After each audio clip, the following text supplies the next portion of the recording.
International standards తో latest టెక్నాలజీతో quality education అందిస్తుంది seats the creek planet schools and Ambitus world schools.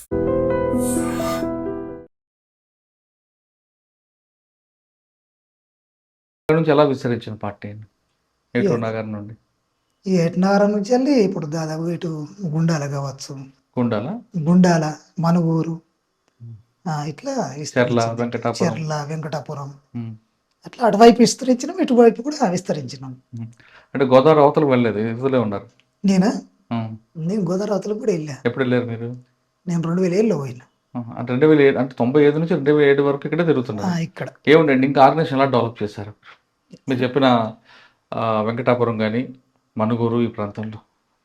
ఇక మన డెవలప్మెంట్ ఇక ప్రజలకు పోవడం, సమస్య తీసుకోవడం, ఆ సమస్య పరిష్కారం కావాలంటే ఒక యూనిట్ ఉండాలి. దానికి ఆ యూనిట్ ద్వారా గ్రామంలో కూడా సమస్యను పరిష్కరించగలుగుతాం. కాబట్టి మనలో పుట్టిన యూనిట్ లేకపోతే సమస్యల పరిష్కారం అనేటివి కావు. కాబట్టి ప్రజలు కూడా అట్లా పరిష్కరించుకునేవాళ్ళు. యూనిట్లు పెట్టుకున్నారంటే అది ఇప్పుడు పోలీస్ స్టేషన్కి పోయి ఎట్లాంటి అయితే సమస్యలు ఉన్నాయో అప్పుడు అట్లాంటి సమస్య ప్రజలకు లేదు. పార్టీ తరఫున పార్టీ గైడ్లైన్స్ లోపల ఇట్లా పరిష్కరించుకునేటోళ్ళు. 2005కి అటువైపు ఎందుకు వెళ్ళారు గోదావరి వైపు? అంటే ఇక్కడ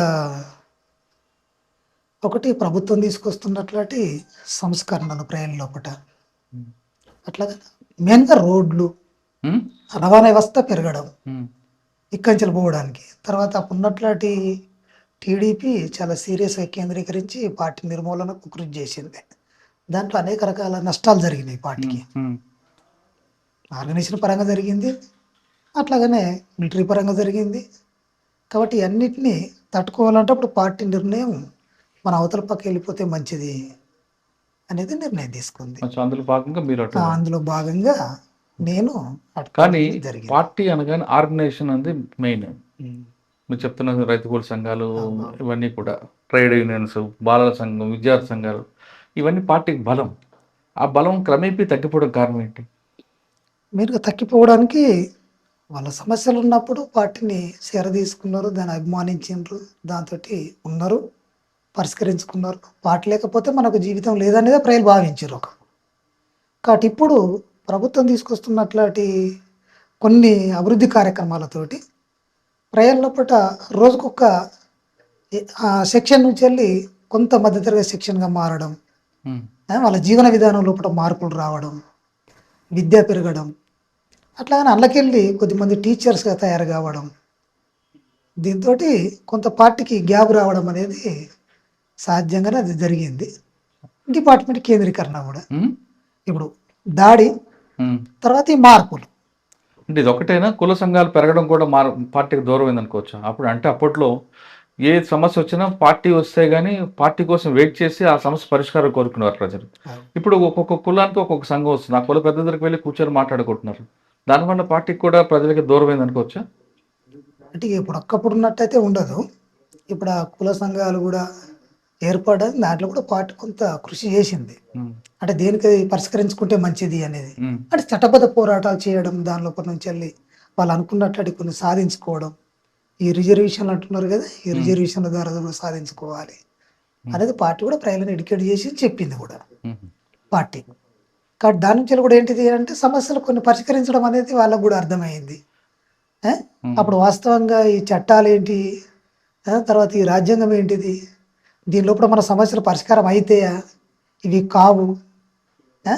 ఇప్పుడున్నట్లాంటి పద్ధతుల్లో అప్పుడు లేదు కదా. అవును, కానీ ప్రజల్లో వస్తున్న మార్పు, సమాజంలో వస్తున్న మార్పు పార్టీ గుర్తించలేదు అనుకోవచ్చా? గుర్తించడం విఫలమైంది అనుకోవచ్చా? ఇప్పుడు ఇక్కడ దాంట్లో దానికి అనుగుణంగా మనం గుర్తించడం లోపల ఇంకొంత వెనకబడిపోయింది పార్టీ. వెంబటే గుర్తించి వాటికి అనుగుణంగా దాని రూపాన్ని మార్చుకోవడం, చేయడం అనేది జరగాలి. ఆ పరిణామాలు ఎప్పుడు పార్టీ గమనిస్తూనే ఉంటుంది, కానీ తీసుకునే నిర్ణయాలు ఉంటాయి కదా. ఇప్పుడు అనుకున్నాగానే వెంబటే మారిపోం కదా. కాబట్టి దానికి కొంత చర్చ కావాలి, దానికి కొంత ప్రోగ్రాం కావాలి. ఇక దానికి ఉంటే సమస్యలు కూడా దానికి ఉంటాయి. అట్లా కొంత వెనకబడిపోయింది. వాళ్ళు జనాలు ఆర్గనైజేషన్ కాబట్టి సాయుధ పోరాటం కన్నా ముందు ఆర్గనైజేషన్ డెవలప్మెంట్ ఇంపార్టెంట్ కాబట్టి సమస్య మార్పు, ప్రజల్లో మార్పు వస్తుంది, సమాజంలో మార్పు వస్తుంది అన్న విషయాన్ని మీరే ముందు గుర్తించి పార్టీకి దృష్టి తీసుకెళ్లారు ఎప్పుడైనా? అట్లాంటి చర్చలు కూడా జరిగినాయి. అయినప్పటికీ మనం మార్పులను గుర్తించి దానికి అనుగుణంగా పార్టీని మోటివేషన్ చేసుకోలేకపోవడం అనేది కూడా ఒక సమస్య ఉంది. ఈ సమస్యని వెంటనే గుర్తించుకోవడం వల్ల, దీనికి సంవత్సరాల తరబట్టి వ్యవధి తీసుకోవడం వల్ల పార్టీకి బాగా నష్టం జరిగిందనే విషయం మనం అంగీకరిస్తారా మీరు? ఇప్పుడు వాస్తవంగా అట్లాంటి మార్పులను మనం గమనించి దానికి అనుగుణంగా నిర్ణయాలు తీసుకోలేదు కాబట్టి కొంత దాని మేరకు నష్టం జరుగుతుంది. ఉమ్. దాన్ని ఎవరు సాధారణంగా కాదనలేని పరిణామం. మీలాంటి వాళ్ళందరూ చెప్తుంటే సెంట్రల్ కమిటీకి వెళ్తుంది, అక్కడ ఒక సమీక్ష జరుగుతుంది, దాని తర్వాత ఆ తదనుగుణంగా నిర్ణయాలు మారుతుంటాయి కదా. ఇది ఒక సిస్టమ్గా నడుస్తుంది మీ పార్టీ అనేది, రహస్య పార్టీ అయినా. అవును. కానీ ఎందుకు విఫలమవుతుంది? అంటే ఒంటెద్దు పోకడం వల్ల, లేదు తెలుగు వ్యక్తులే అక్కడ ప్రాబల్యం చూపించడం వల్ల, దేనివల్ల జరుగుతుంది అనుకో? ఇది పార్టీలో ఎప్పుడు తెలుగు వాళ్ళు, వీళ్ళు కోయ వాళ్ళు, వీళ్ళు ఎస్టీ వాళ్ళు, దొర్ల, ఇలా వ్యత్యాసాలు చూపెట్టడం అయితే ఇప్పుడు లేదు. ఉమ్. అలాంటి వ్యత్యాసాల మీద ఆధారపడి నడిచే అట్లాంటి పార్టీ అయితే ఇన్ని రాష్ట్రాలలో విస్తరించకపోవు, ఇంతమంది ప్రజలలో కూడా పోలేకపోయేది. కానీ పార్టీ పుట్టింది తెలుగు గట్ట మీద. ఓకే, ఇక్కడ ప్రభుత్వం ఎక్కడైతే నిర్బంధం పెరిగిందో మీరందరూ అడవిలోకి వెళ్ళిపోయారు. అదే ప్రపంచం అనుకున్నారు, కానీ మీ పుట్టిన ప్లేస్ని మర్చిపోయారు. ఇక్కడ దీన్ని ఆర్గనైజేషన్ చేయాలనే విషయాన్ని గుర్తించడంలో విఫలమయ్యారన్నది వాస్తవం. అంటే ఇప్పుడు పుట్టినట్లాంటి గడ్డను, అంటే దాదాపు ఇప్పుడు ఆంధ్రప్రదేశ్ అంటేనే ఒక విప్లవాల గడ్డ ఇది, ఉమ్? విప్లవాల కోట ఇది. అవును. విప్లవాల కోటే కాదు, అన్నిటికీ కోటే. ఇప్పుడు బోర్జీవ రాజకీయాలకైనా, కమ్యూనిస్ట్ పార్టీ రాజకీయాలకైనా ఈ ఆంధ్రప్రదేశ్, ఉమ్మడి ఆంధ్రప్రదేశ్ అనేది అవును. ఒక వ్యక్తులను చైతన్యవంతం చేసేట్లాంటి ఒక గడ్డ ఇది. అవును. దీన్ని ఎవరు కాదనలేరు, కాదండి అది. మేము కూడా దాన్ని కాదనలేము. అవును. కానీ అటు మీ పార్టీ- పుట్టిన మీకు గుర్తింపు ఇచ్చిన గడ్డను మర్చిపోయి ఆ, మీరు అడవిలో ఉన్న ఆదివాసులదే ఇదే ప్రపంచంలో ఉండబట్టే మీకు ప్రజలకి పార్టీకి దూరమైంది మరో కారణం అని అనుకుంటుంటారు. వాస్తవం అనేది ఇది అట్లా మర్చిపోవడం అనేది కాలేదు. మేము అక్కడ ఉండి కూడా ఇక్కడ తెలంగాణ లోపల దళాలను ఎంటర్ చేసి మళ్ళీ మనం పునర్నిర్మాణం చేసుకోవాలి, ప్రజలను ఐక్యత చేయాలి, ప్రజా సమస్యల మీద తీసుకున్న కార్యక్రమాలు కూడా ఉన్నాయి. మొన్నటిదాకా కూడా అటు ఆదిలాబాద్ కావచ్చు, ఇటు ఖమ్మం కావచ్చు, అనేక పోడు భూముల సమస్యల మీద కార్యక్రమాలు పార్టీ తీసుకుంది. మీరు కూడా చూస్తున్నారు. మేము ఇక్కడికి వచ్చినప్పుడల్లా మా మీద దాడులు జరిగినవి ఉన్నాయి, నష్టపోయినవి ఉన్నాయి. కొన్ని సందర్భాలలో త్రుట్లు తప్పించుకొని వెళ్ళిపోయినట్లాంటి ఘటనలు అనేకం ఉన్నాయి. ఒకటి చెప్పండి, ఒక సంఘటన ఎలా తప్పించుకున్నారు ఒకటి. ఆ, చెప్తా దాని గురించి. పోయాడు సాంబాయిని పట్టుకోవడం తరం కాదంటారు కదా. ఆ, ఒకటి చెప్పండి తప్పించుకున్న సంఘటన. అంటే అట్లా మేము అంటే దీన్ని గడ్డ నిడిచిపెట్టి మేము అటే పోవాలనేది పార్టీకి అట్లాంటి అవగాహన అయితే లేదు. ఉమ్. ఇక్కడికి సంబంధించింది ఉమ్. కాబట్టి ఇక్కడ మనం తెలంగాణ స్టేట్ కమిటీ ఏర్పడి తెలంగాణ అలాగ అయినాక కూడా ఇక్కడ దళాలను ఫంక్షన్ చేసినాం. ఇక్కడ మనుగూరు కావచ్చు, ఇటు కేకడబ్ల్యూ కావచ్చు, ఈ దళాలు ఫంక్షన్ అయినాయి మొన్నటిదాకా కూడా. ఉమ్. మొన్న పాపన్న వాళ్ళు ఎన్కౌంటర్ అయ్యే వరకు కూడా, ఇది పాపన్న వాళ్ళు ఎన్కౌంటర్ అయ్యారు కదా, ఉమ్.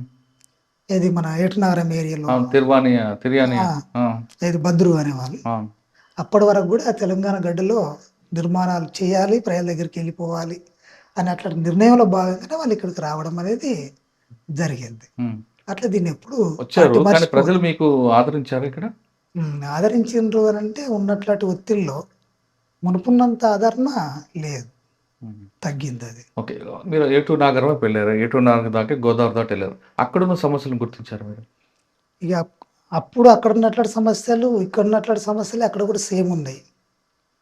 ఇక్కడ ఉన్నట్లాంటి ఆదివాసీ, దళిత, వెనకబడ్డ వర్గాలకు అన్నిటికంటే ఇంకా సామాజికంగా చాలా వెనకబడ్డ ప్రాంతం అది. అది కూడా అది ఇప్పుడు ఛత్తీస్గఢ్ బార్డరు, ఇప్పుడు చెర్ల ప్రాంతం, ఇక్కడ నుంచి వెళ్ళి మన అటు కుంట నుంచి వెళ్ళి ఇక్కడ వరకు ఉమ్.